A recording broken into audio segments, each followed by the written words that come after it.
There came a time when a good friend of mine and a great friend of the cause of writing and of free expression and of writers and people who willing to sacrifice free expression, Salman Rushdie, was hit, as you all remember, by the clerical dictator of the theocratic dictator of a foreign state with a fatwa, that's the way the word entered our language, that condemned him, Salman, to both a life sentence and a death sentence.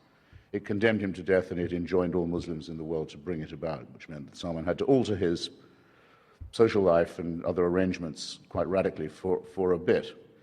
And, well, I remember thinking on that day, which was the 14th of February 1989, well, for me, for my lot, for us, this is the case.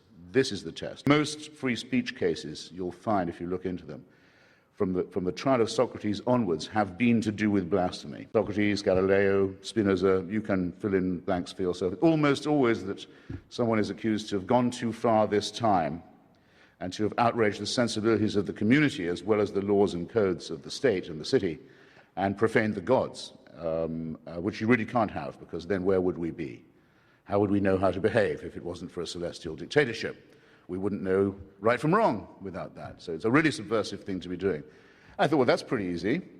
But we should do better, perhaps, than just get the usual suspects to sign the usual free speech petition. And maybe we should all say, since the fatwa explicitly applies to all those responsible for publication of the book, a missing codicil that's often not mentioned, we should all sign a petition saying we consider ourselves co-responsible, on the model of Spartacus or the Danish volunteers in the Nazi occupation who said, if the Jews are made to wear a yellow star, we'll wear one too, and they can't get us all.